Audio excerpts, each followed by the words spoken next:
Hello, I'm your host, Charmaine, and welcome to Beautiful Gems.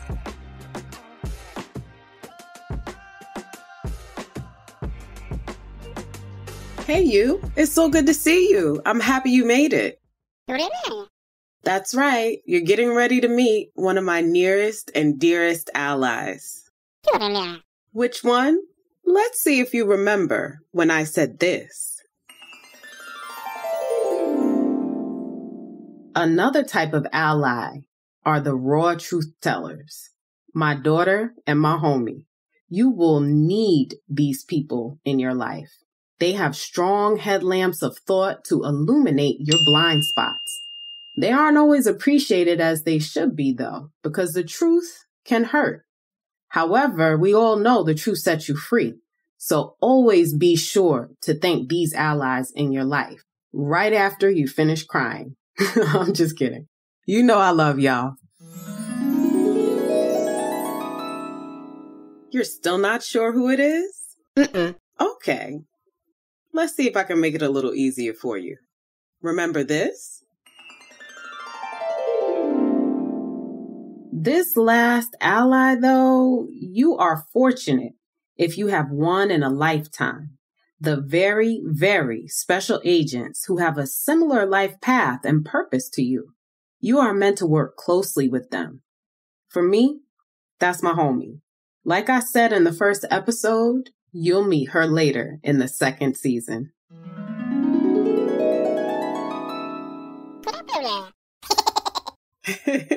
Yes, that's right. We're getting ready to go meet homie. Let's take a walk. Her house is right over there. Something else you should know about her is that she's a speaker, a writer, and an up-and-coming author. In fact, I bet she has her pen and paper out right now. All right, here we go. Let's go knock on her door.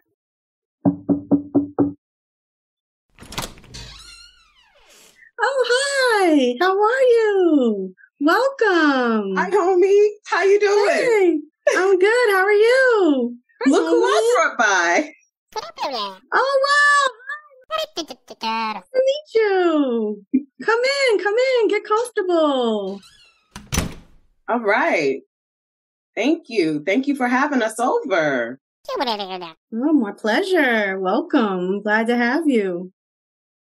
So I told our friend here that you're going to discuss how you are your own ally, frenemy, enemy, or the unbothered to yourself.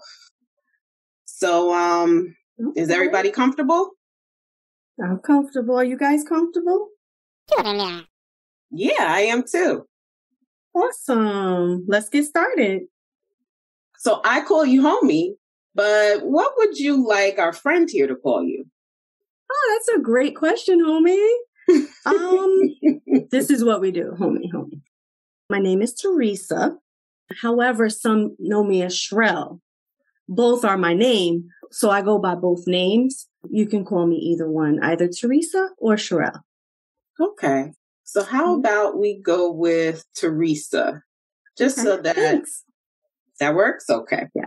So why don't we start out with our favorite ally? And so can you tell us how you feel that you are your best ally?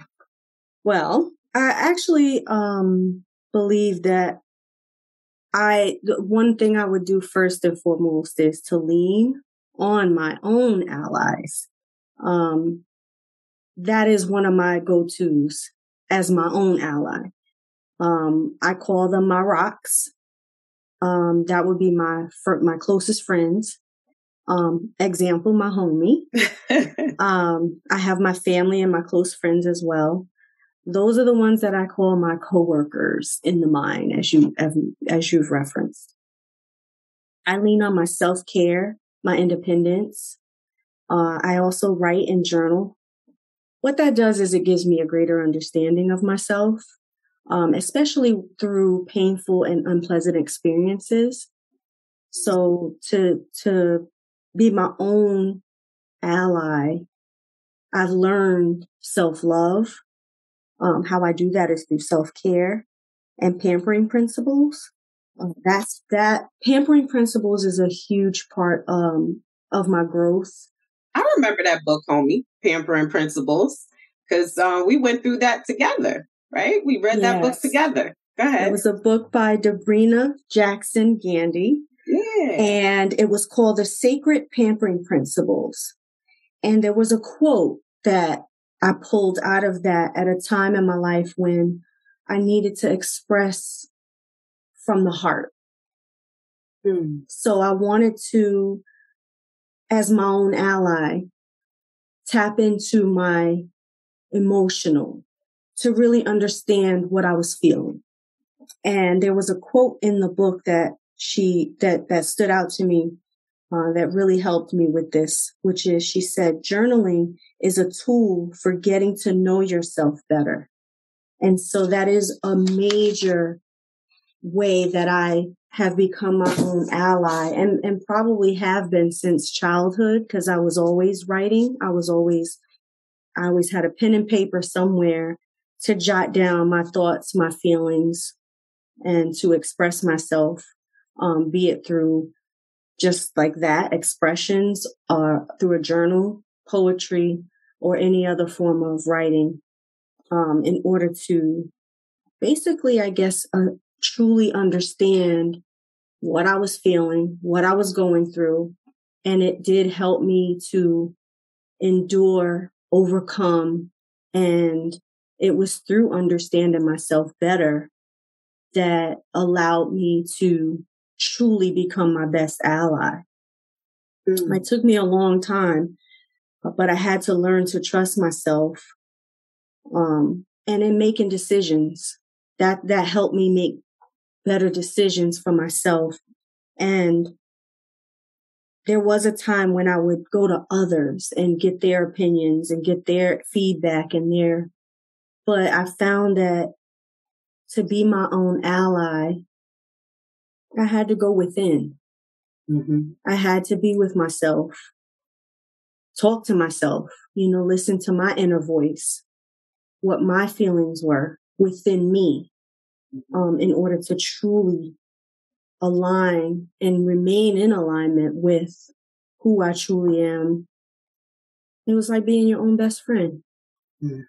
So although I would go out to lean on my rocks, my family and friends, what I learned through the process of becoming my own best ally was to really, truly go within, rely on, depend on, and listen to myself in order to gain a true understanding of myself. So I would say that relationship with self was a huge, and is still a huge part of being my own ally. Okay. And so, there were two things that you said that really stuck out to me. And, the first is journaling. We went on a lot of our journeys together.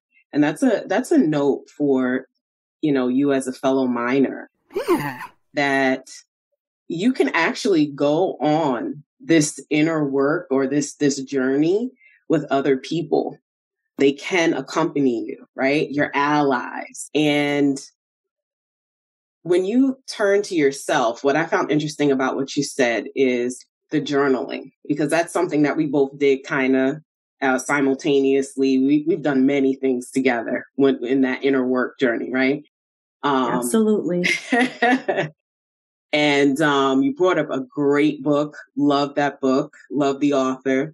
The thing that stood out to me the most about what you said, like I said, two things, that you journaled. And in journaling, that basically helps you to know yourself. And when you think about it over a period of time, you can go back, right? Because we've discussed this, going back to entries a year ago, 5 years ago, 10 years ago, and seeing yourself as you are in those different periods and understanding your progress in your inner journey. So I'd love for you to talk about how the writing helped you there. And I think also the other thing that stood out was, you know what? Let's just start there and I'll come back around to number 2. So how has the journaling helped you and getting to really know yourself better? Great question. What comes to mind first is it's exactly what you said, like going back to those journals. So my answer would be to go back to that journal, and I'll read you some of the things that I've written. So for example, when I originally decided to do the expressions from the heart, it was in 2019, or excuse me, 2009. And when I read that book, it was probably years prior. So I would venture to throw out there maybe 2006, 2007. So that was years of pampering. And now here I am expressing from the heart in 2009. And it says, it has been over a decade since I have written in an actual journal, and I've decided to try it out again. And I think that when I revisited this, which I've done several times, I revisited this specific page and this specific journal more recent. And I wrote literally 10 years later, 2019, notes from my planner. This is one of my favorite years. The year 2019 felt like the turning point in my life that I had been longing for.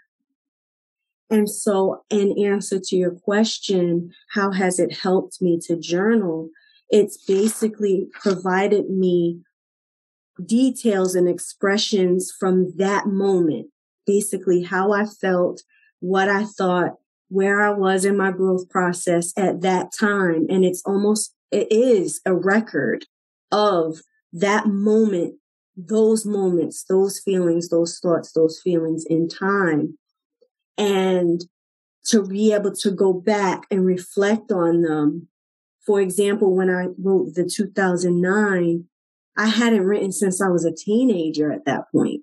So I literally could go back and look and reflect on what I wrote as a teenager, fast forward to that year, and then 10 years later. So these are two separate decades altogether.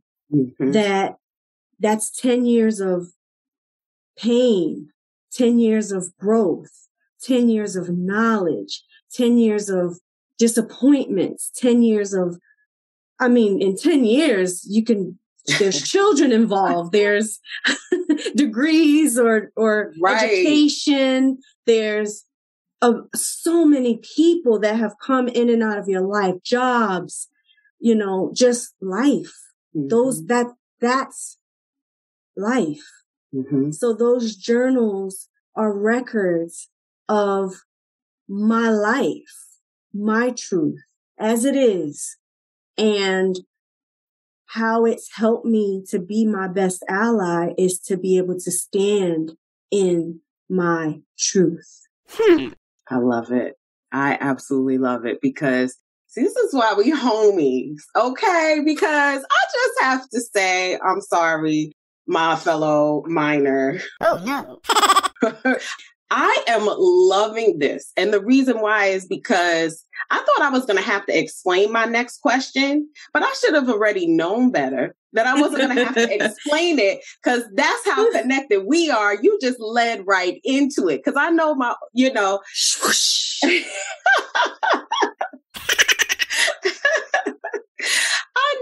I know, my fellow minor, you might be a little bit confused. Like, where did this question come from? But she led right into it. And let me get to it.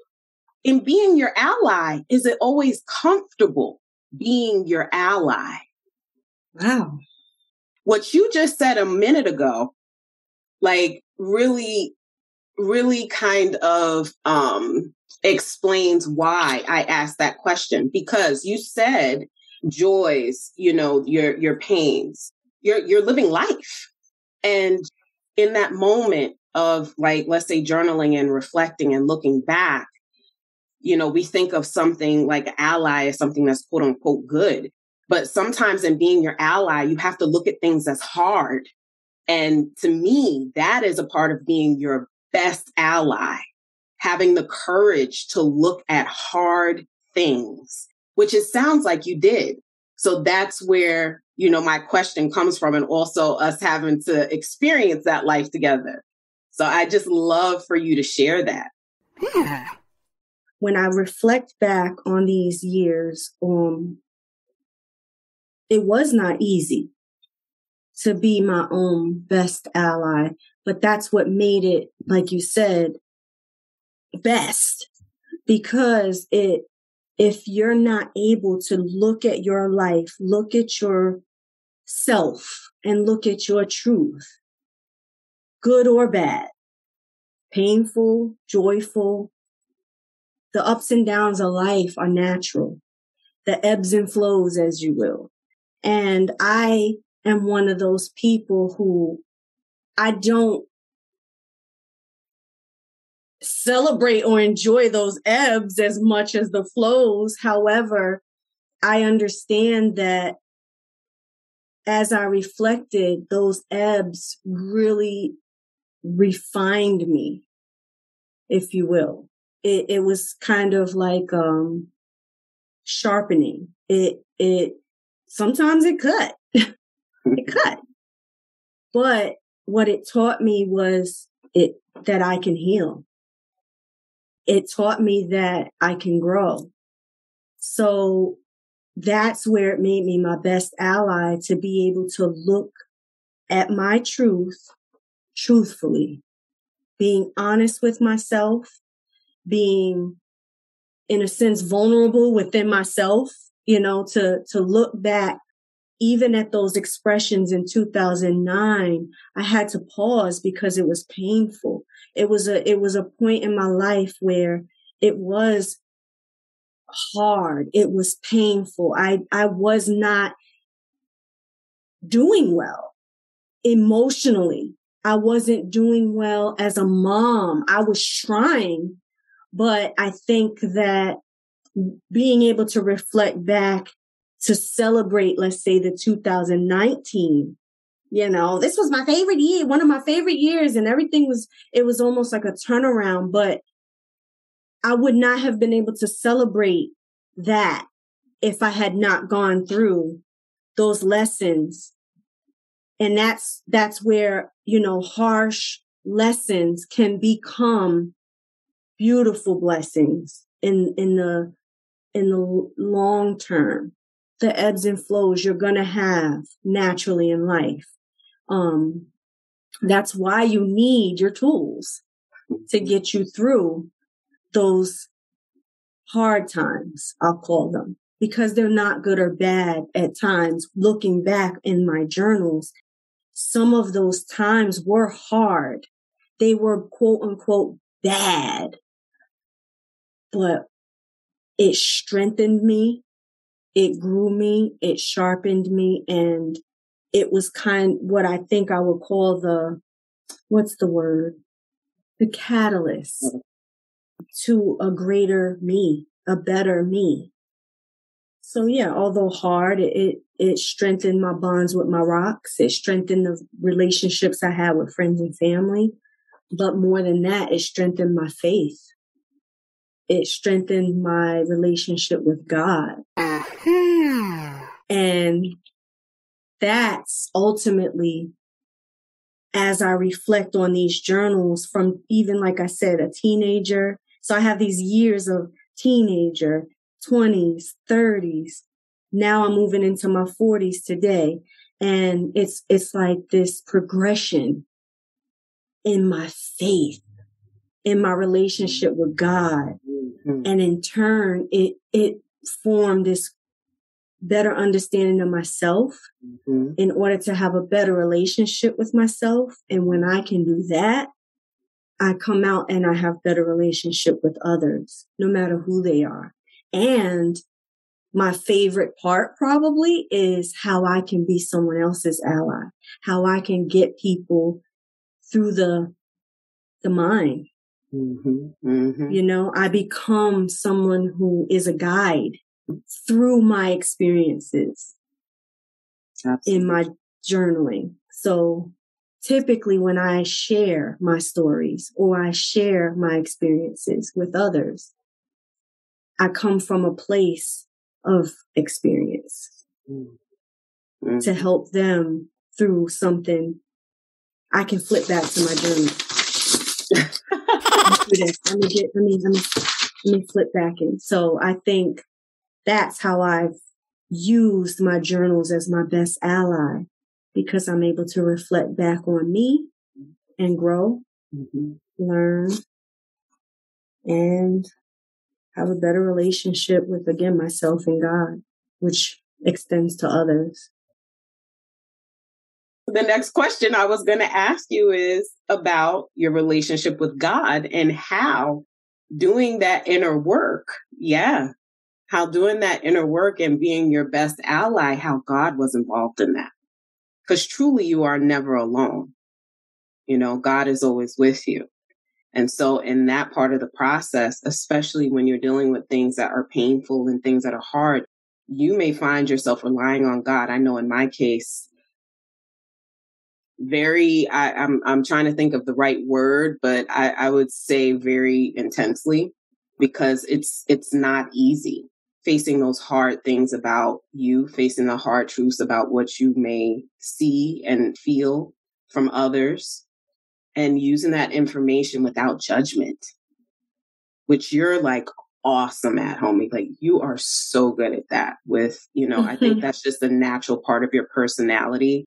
At some point, I would love, love, love to get into that non-judgment, because I feel like that's pivotal. I know for me, that's why self-compassion was huge.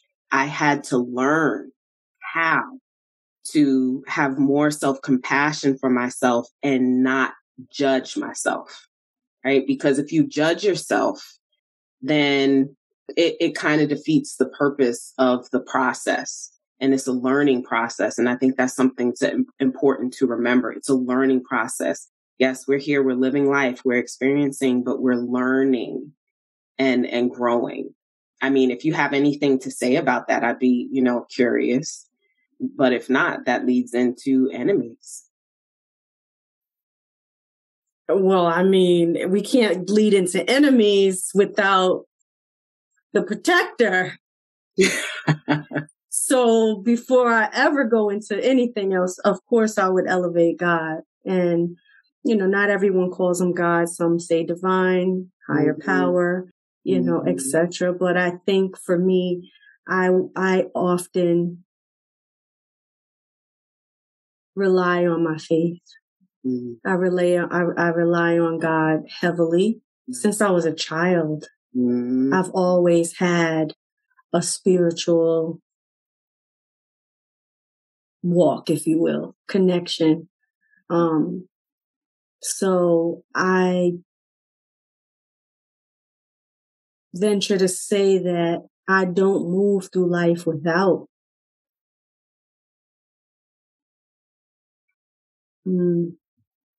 connecting with, conversing with God, because in those ebbs especially, see, it's easy to connect when you're on those flows and you're in the highs and the, for example, in the 2009 journal, that was one of my best years. So I'm celebrating, and there's plenty of gratitude. I did a good things jar, and that led to such gratitude in the following years that by 2019, it was like all I could do is be thankful and grateful. And however, I think that a lot of my childhood into adulthood was painful. It was ebbs. It was a lot of valleys, a lot of ebbs. And there were times when my allies were not able to help me. My rocks were not able to help me. My family was not able to help me. It was me and God. And I have never experienced, if I have, I don't remember. I've never experienced a me and God as much as I did in 2020. And I think a lot of others can relate to that, where, there was a time when that is all I had some days and many nights in that specific time period. And it just, I think because I'm able to reflect on these journals and reflect on my life, and I have constant reminders of who I am, where I come from, how I am, and why, it helped when it is time to go talk to God, because then I can go authentically. I don't have to go with a mask on, if you will, or with pretenses. It's almost like I think I've always had this comfortable relationship with God where I can take this stuff to him, the good, the bad, and the ugly, as I say, or as they say, in a sense to find comfort, but more so to get guidance. He is my strength when I am weak. And so when I have those ebbs and flows, I always try my best to converse, connect with, and in a sense, go within to spend time with God in order to gain guidance in this life. You know, like it's the guide. Like he is who gave me life. And if I don't go back to my manufacturer, they say, my maker, then I'm almost going through the mind blind. Exactly. I'm going through the mind without. Well, we'll get into that with the unbothered.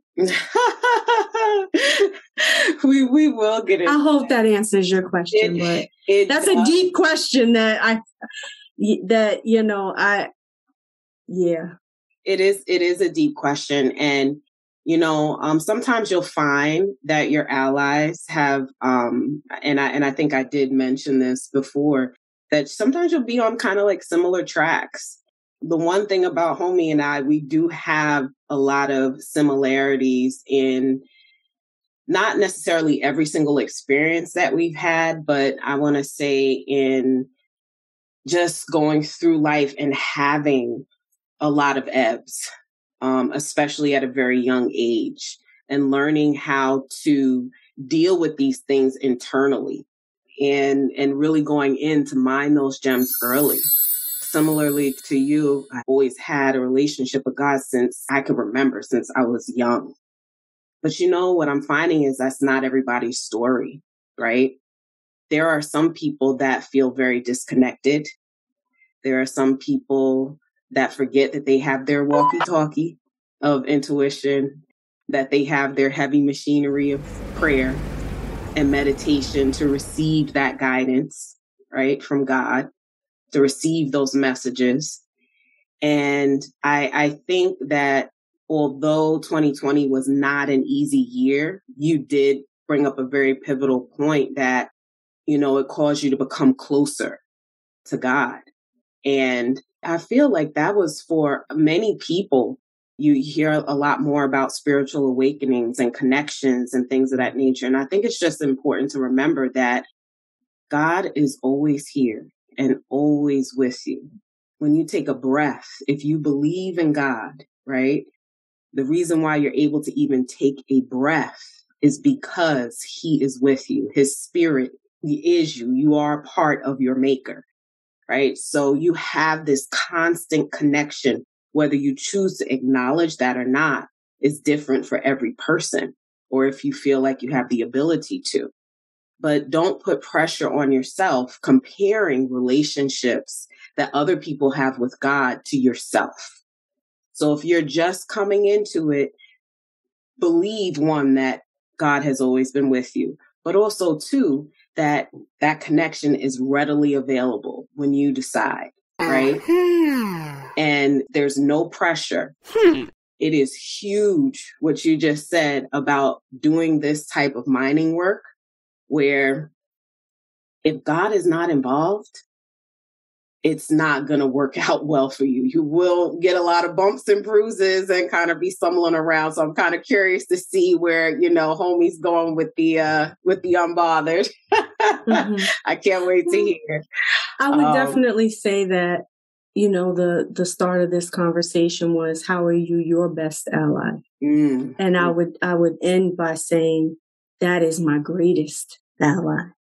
So although I am my best ally, God, for me, is my greatest ally. Absolutely. In this journey. Absolutely. Thank you so much for spending time with me today. I pray that you build your relationship with God, love yourself unconditionally, and put in the work to mine, refine, and shine those gems.